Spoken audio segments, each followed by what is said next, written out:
the fact that I've been looking at this for so long and being very picky in what I will accept, because I know what good design looks like now. I know that I was never going to pick a house, no matter how pretty it looked, if there were no windows on the northern side and if it was poorly oriented. I had a very good filtering system, and I learnt all that through you. Thank you. It's my pleasure. And I think just being exposed to all of that, my thoughts on what we wanted, what we needed, were very developed. So I could be quite discerning very quickly.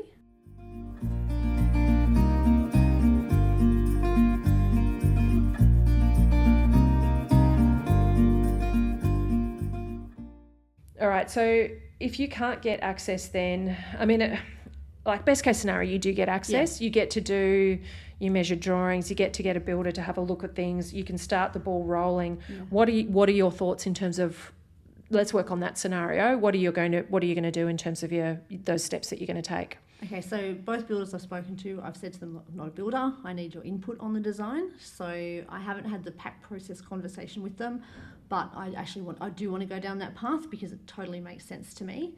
So that would be when I go to the site visit with them, go through the builder's checklist, interview them.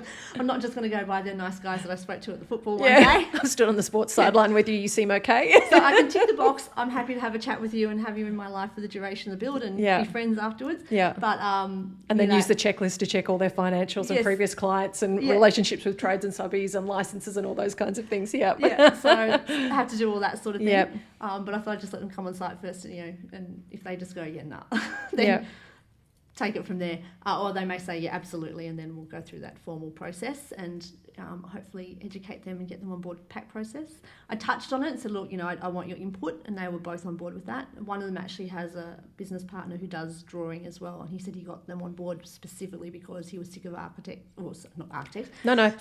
clients coming in with drawings from architects and then going, you can't do that. Yeah. So his mate went and learned how to do it, so they've worked together. Okay, yep. So they're on board with, they know that they add value to the process. Yeah. So that's good. Yeah, that's interesting, isn't it? Yeah. Yeah.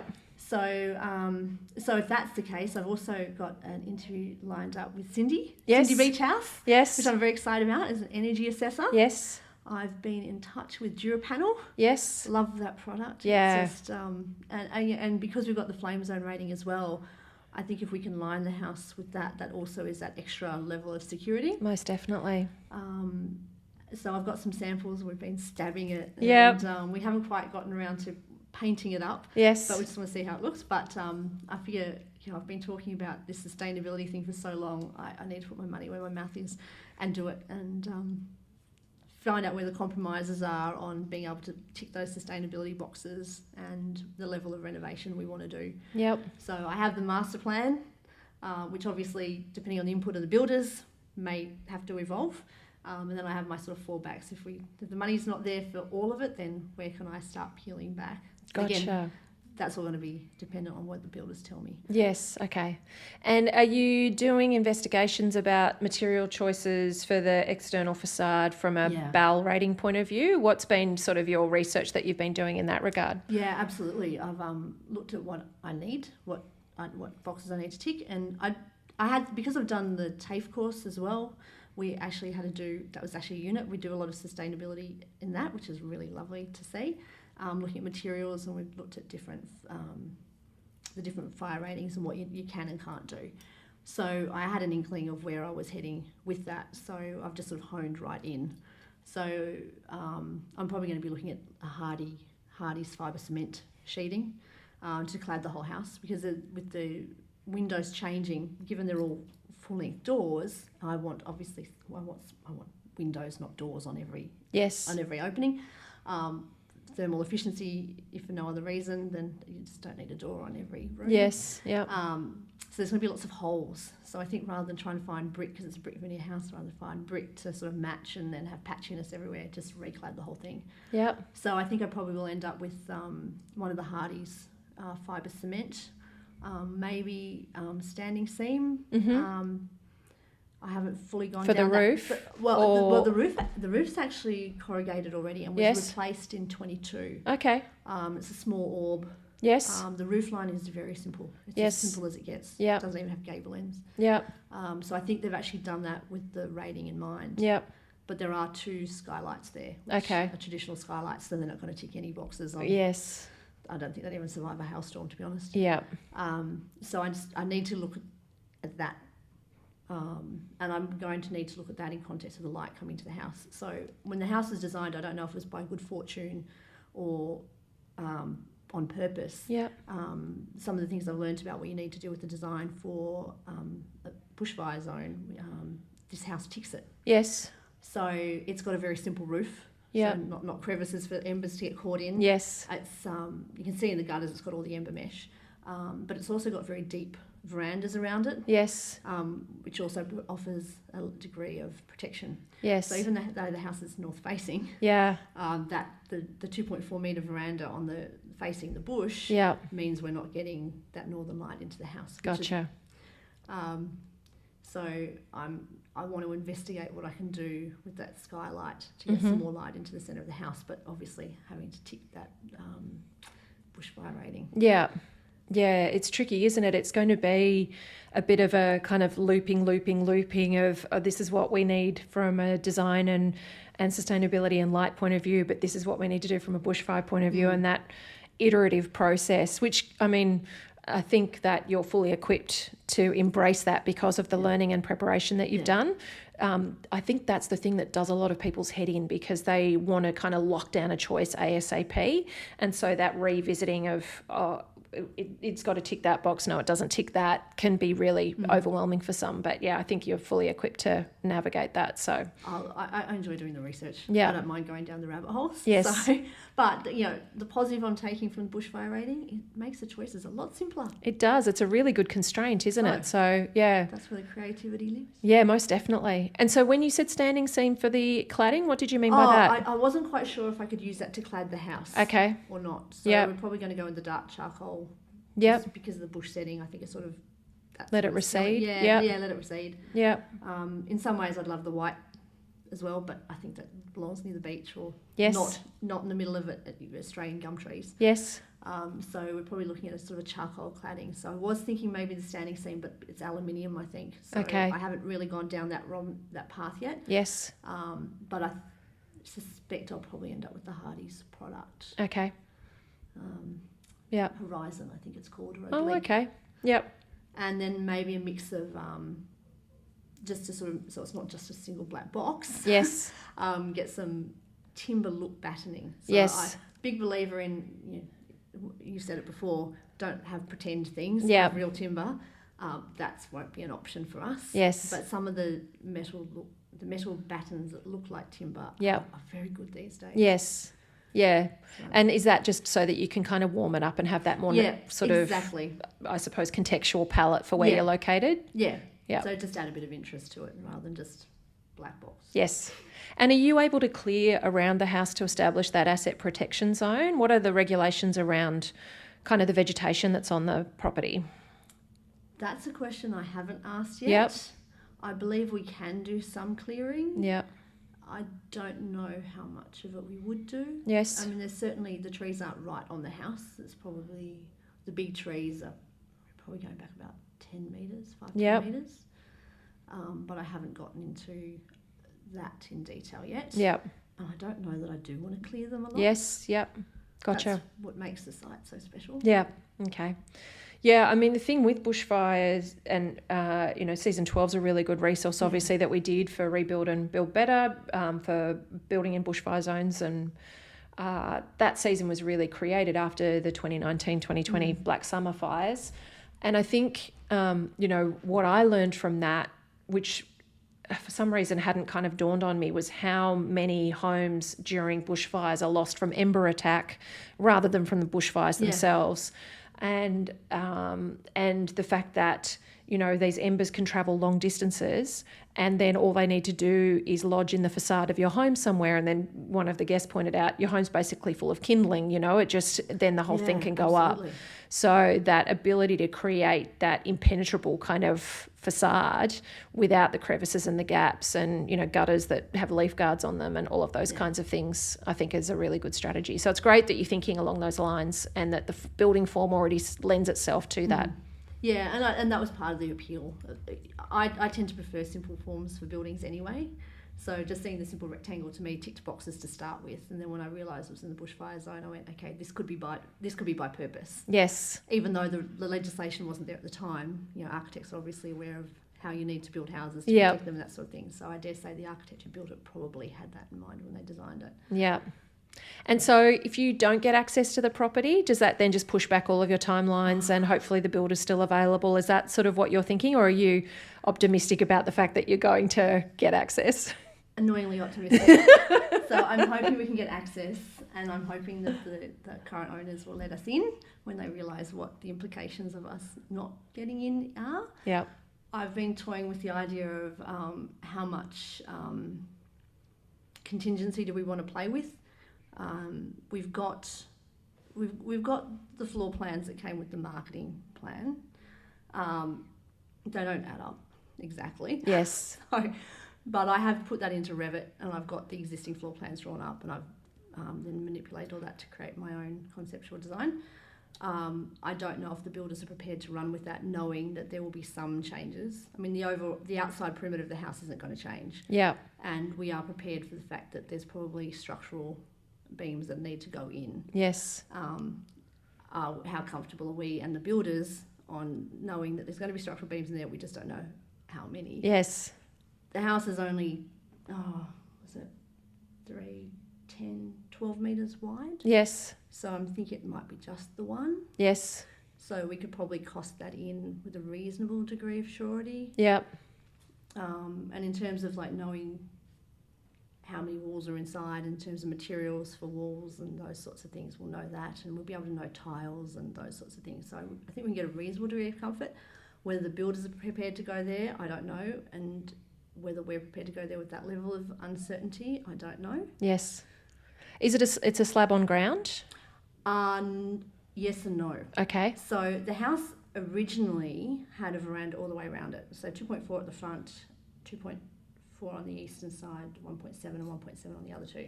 And then there was a standalone garage, which is a double garage but long. So cars in parallel. They then, at some point, annexed the eastern veranda and joined it to the garage and made that a sunroom. Oh, okay. Yeah. So, but the house is actually quite a big house. I feel it's actually quite a very, what's the word? The word's escaping me. Very, very generous. Yes. Bigger than I probably would have gone for. Yes, yep. So we don't actually need that sunroom. Yes. There's enough living space. Yep. So we're going to actually turn that into garage. Yes. That veranda. So you don't have to have a tandem garage. Yeah. Yep. Yes. That veranda and the garage are slabs, suspended slabs. And yes. There's steel underneath it. So from the front of the house, as you approach to the back, although the house is all on one level, it actually drops a couple of metres. Okay. So you've got full access, the full 25 metre length of the house. Right. So we can get in, and we've seen the concrete's about 20, 25 deep. Yes. The building inspection said you can put cars on that, no problem. Yes. Obviously, we'll get an engineer on that. Yes. But, and you can see there's big steel underneath there, under the garage part. Not sure, we couldn't see big steel under the veranda part. Yes. But the front of that is close to the ground, which would be where a car would be. The back part will actually be my husband's study. So yes. It's not as structural. Yep. So the rest of the house is piers. Okay. There is joists. Yep. And a suspended timber framed floor, is it? Yeah. So okay. full access, you can see all the plumbing. You could work on the plumbing standing up. Yes. Yeah. Which is nice. Yeah. And what's been the commentary about that from a bushfire level? Are you having to put are you having to, I don't know, put a wire mesh around the underside of the house to prevent embers getting in underneath there? So the underside of the house, so it's all brick. Yes. All the way down. Yep. There are 3 access doors. Okay. Timber doors. Yes. A little bit of clearance underneath. Yeah. So one of the first things we'll do is get in and get those doors secured. Yes. We may even take the one that faces the bush out. Yes. So it's just the two side ones, so slightly less risk. Yep. I also want to line the brick that faces the bush with something that's not flammable. Okay. We plan to use that for storage, like Christmas decorations and ski gear and out of season sport stuff. Yep. So I'm cognizant of radiant heat can cause ignition. Yes. So I want to get that lined, whether it's fibre cement or Durapanel or something like that, just to provide protection underneath there. So we will still leave that as the brick render. Yep. I won't reclad all the way down. From the back, it looks like a 2-story house. Yes. So we'll just leave that bottom part, but just the top part will be the render. Okay. I understand brick's fine in the bush, in the Yes. zone. Yeah. Okay. Gotcha. And in terms, you mentioned obviously that the secondary bedrooms are quite small in the original home. With your internal reconfiguration, are you changing kind of what's included in the house, or are you basically kind of rearranging what's in the house and just making the rooms more, I suppose, appropriately sized for what you need them to be? By and large, making them more appropriately sized. Yeah. My preferred conceptual plan, again subject to what the builders say, is there's on the southern side of the house, there's 3 bedrooms and a study, so effectively 4 bedrooms, and a strange little wardrobe configuration between 2 of them. I want to pop that out under the veranda. So the veranda there's 1.7, so I just want to pop it out a little bit to a regular eave. It's the southern side, no one's going to sit on that veranda. I'd rather have the space in the bedrooms, and the hallway feels remarkably narrow. Yeah, the hallways in those old houses were like 900 wide. It's crazy. We yeah. looked at it, my 18-year-old stood there, put his arms out and said, "You're not getting past, Mum. I'm going to have so much fun." I just know, every time I walked past his room, he'd come running out, he'd block the way and then throw me over his shoulder and run around the house like a crazy person. So I'm going to make the walls wider just for you, Brendan. So in pushing that out underneath the existing roof line, I can make that hallway a bit wider as well, and also the idea of aging in place. So my husband's had an ankle replacement. He has dodgy knees. He's been on a scooter before, so to have that space that you can knee scooter down the hallway, or 21-year-old was on crutches for 6 weeks last year on a football injury, just to have that sort of access there, and heaven forbid if we ever need wheelchairs, that sort of thing. So I want to pop that out there. I also want to add a little extension on the western veranda for a toilet, because there's a pool. So the house, despite the big slope on the block, the top of it is totally flat. So you've got the house all on one level, you go down 3 stairs, and then you've got a big flat grass area and then a pool. And if anyone wants to use the toilet, they've got to come all the way in, all the way along the veranda, then back in and up the hallway. And I've had 25 years of people doing that and mopping up puddles and worrying that someone's going to slip and break a neck or something. So I just want to put a little toilet out there as well. But the rest of it's basically just moving walls inside. Bathrooms are staying exactly where they are, and they're good layouts. So they're that separate toilet, the vanity outside, and the shower and. So you've already got the 3-way bathroom. I've already got the 3-way bathroom. It does have a linen cupboard cutting into part of it, and I'm thinking of moving that out and taking that into my study a little bit. I'm not sure. And there's another linen cupboard at the end of the ensuite, which I will take out just to make that a little bit more generous. We've got a ridiculously big ensuite now, and I know if we go to a smaller one, we're just going to be going, So I'm being a little bit indulgent there. So mostly it's reconfiguring the boys' rooms, and then the living area, opening that up. So we're giving the sunroom giving it to the garage and my husband's study and his love of cars. And then we'll open up the kitchen, put in a walk-through pantry to the laundry. The laundry is actually going to flip over, and what was the laundry will become my study. And then we'll have more of an open plan kitchen, dining, and family room. And there's actually also going to be another living room next to that, which was not on my list of things I needed to have in a house, but the house lends itself to it. And the boys did say, "Can we have a pool table?" It's not big enough for a pool table, but it could be a gaming room for them. Yes. So, I wouldn't have pursued it, but it's there. Yes, so, gotcha. Yeah. So What I love is this idea of the fact that you're working with that existing footprint of the home, and then looking at how you can work with the existing plumbing, because obviously that's a big cost in renovating when you start moving plumbing around. The structural one is a bit of an unknown quantity at the moment because you obviously haven't been able to get that advice. Are you going to get a structural engineer there the same time as the builder, or are you thinking that you're hoping that the builder will be able to give you sufficient information? I'm hoping the builder will have enough information, because I figured for a structural engineer I'd just go through who the builder uses. Yep. I don't know any structural engineers. Yeah. So I'd probably be guided by them. Yeah. Someone that they're happy to work with. Yeah. Yeah. It might be worth asking them if their structural engineer is able to be there at the same time, because particularly if you're getting minimal access to the property and you're wanting to kind of really line things up, that's a good idea, to compress that feedback, and the structural engineer to see firsthand what the existing structure is like, because they're the only ones that are really liability wise able to advise on that. The builder, of course, if they're experienced builders, they'll have some knowledge of it. But for their structural engineer to see it, we'll be able to give you that feedback. Also, the bushfire consultant, are you going to try and have them on site at the same time? That's an excellent idea. I feel like you need the cast of thousands. Yeah. So you literally need to go, okay, when is this 2-hour window? And logistically, I'm having every consultant that I know is going to be working on this project here. And hopefully not have the two builders there at once. That would be very awkward. Because you said the bushfire consultants only looked at it online at this point, haven't they? Yeah. Yep. So he went onto the maps, and you just have to look at it from the sky. Yes. Trees all around. And our council's got really good topo maps online. Gotcha. So you can see all the height, the slopes. Yes. Very obvious. Yeah, all the contours. That's the word, contours. Yeah. Have you? Do you know what your approval pathway is? Like, do you know what you have to do in terms of approvals? Yeah. Yeah. As soon as we touch the outside of the house, it's DA. Okay. The flame zone just triggers it. Yes. We can't CDC. I understand there's some things we could do internally without needing a DA, but the moment we touch the outside of the house, it's the DA path. Gotcha. And do you know how long the DA process will take? Optimistically, 3 months. Okay.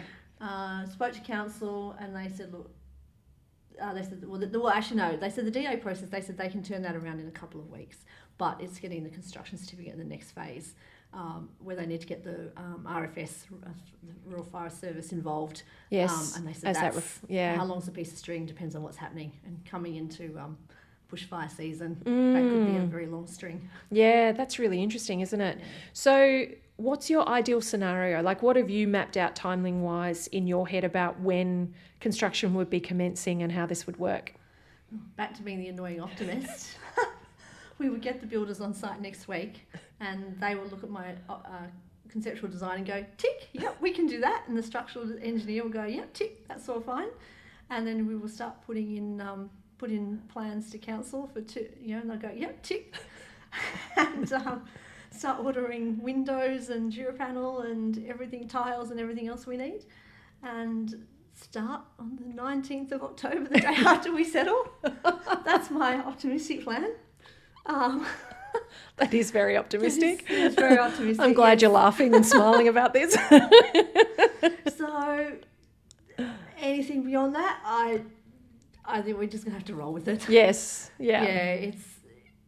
I think best laid plans, if nothing else we've learned over the last 9 years with this whole redevelopment, best laid plans, they just go, you make the plan and it just goes to shit. Sorry. Yeah. It's that thing of holding it lightly, isn't it? Yeah, exactly. Sort of, yeah. Exactly. Have a plan and just know that it's going to change. Yeah, yeah.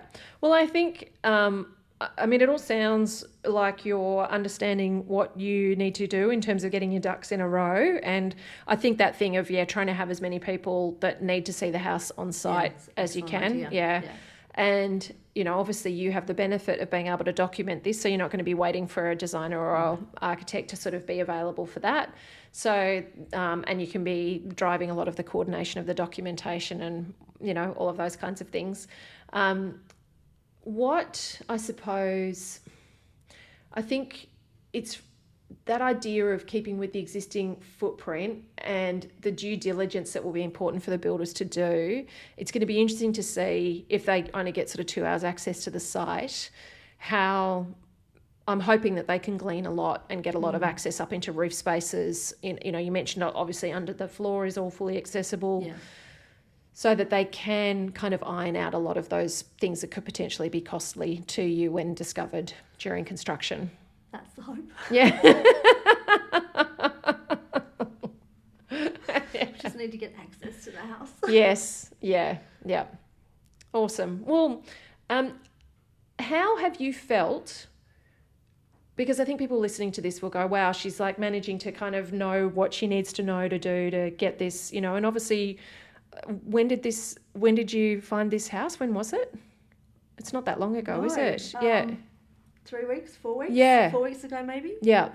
Yeah. Yeah, very rapid. Yeah. So you've obviously found it, been able to rapidly make a commitment to it, had that contract agreed to, and then you've got settlement identified for October.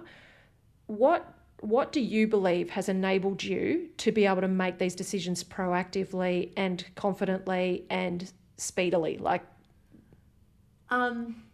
Knowing what we wanted, knowing what was possible, knowing what wasn't possible, and without a doubt, I've got from doing your courses, and I can honestly say, I hope the TAFE teachers aren't listening, I've learned more about design from your courses. So a lot more, much more broader about the materials and the installation and the realities of those different products, woofie analysis, all those sorts of things. So the learning that I've been doing, from the podcast, but getting into that much deeper level by doing the home course and the masterclass and the interior design. I've done the Pick Your Builder and the budget one too. So knowing all that information and also what I've learnt through TAFE as well, meant that I knew what I was looking for. I knew what I was up against, what the process ahead, and that there is a process to follow. The fact that I've been looking at this for so long and being very picky in what I will accept, because I know what good design looks like now. I know that I was never going to pick a house, no matter how pretty it looked, if there were no windows on the northern side and if it was poorly oriented. I had a very good filtering system, and I learnt all that through you. Thank you. It's my pleasure. And I think just being exposed to all of that, my thoughts on what we wanted, what we needed, were very developed, so I could be quite discerning very quickly. Yeah, and we also had a good lawyer. Yes. That we knew and trusted, who we had a relationship with a lawyer as well, which certainly helped, and that pivoted very quickly with there. And people generally knew we were sort of looking to build, so friends and sort of keeping ears open and that sort of thing. And I'd had conversations with the dads before, so I knew that they were someone I could work with. So having done that preliminary chats with people sort of also meant that I was a little bit further along the line than if I just saw this house and went, oh, okay, there's a house I like. What do I do now? Yeah, I love how you've prepared yourself for this adventure and how it set you up to be able to make choices really confidently and very quickly. And I mean, I know that obviously that's, we've renovated 3 houses, and similarly we would only look at houses that I would look at online first, and I would dismiss houses that I didn't think were going to work from a reconfiguration point of view, an orientation point of view, planning constraints, all of those kinds of things. So I think some people can view those constraints as frustrating because they feel that it limits their choices. I love that you've had the experience that it actually helped you sift and filter and not waste time on things that weren't going to work for you. Yeah, absolutely. And that it streamlined your ability to then make the right kind of choice. And then you've been able to execute very quickly on the decisions that you've made. So it's just been really, I mean, I know the Facebook community, we're like, finally Elizabeth's actually She's doing one day it happens. Because everybody's been really excited that you're jumping into this too. Yeah. I think the other thing also is that we also knew what we were prepared to spend and what the market was and how much we, what the purchase price was reasonable, but also what a reasonable budget was for renovating too. So we know what sort of money we might be looking at for this renovation, and we know where that fits within the market where we live. So we're not going to, we're not going to overcapitalise. It is a long-term home, so if we go over a little bit, that's okay. We plan to be there forever now. So we'd also done that homework too. Yes.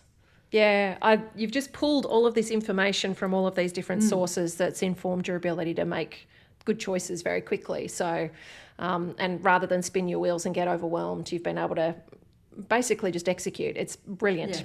Oh, I'm so excited about it. And I think if I didn't have the knowledge that I've gained over the last, more than 5 years that I've been a member, I've been listening to the podcast, I don't think we could have moved as quickly as we have, and probably someone else would have gotten the house. Yeah. So for what it is, it was a very good price. So I think someone else would now be looking at that house and trying to get access. Yeah. So I'm glad it's our problem. Did you have anything else to share before we wrap up? I'm looking forward to getting you on again in the not too distant future and hear hopefully that timeline's been able to be executed. I'm hoping. Keeping everything crossed for you. I'm just looking forward to being able to interact more with the community from our own perspective. Bring all those questions out to all you guys. Thank you in advance. I hope I'm not too annoying. And I'm just really appreciative of the opportunity that you've provided to all of us, even just the podcast listeners. The information you provide is outstanding. And as I said, I've learnt more through you than TAFE. And just that opportunity has just made this possible, and to me this is a dream. Like, as I said, I've been drawing floor plans since I was a little kid, so I've always wanted to do this, and now it's happening. I'm just like, oh, so lucky, so blessed. So thank you. Oh, that's my pleasure, Elizabeth. Thank you so much for being here and for sharing your journey with us. I look forward to getting you back and hearing your updates. It's going to be really exciting to follow this project and see it come to fruition. Thank you. I'm looking forward to it too. Cheers. Bye.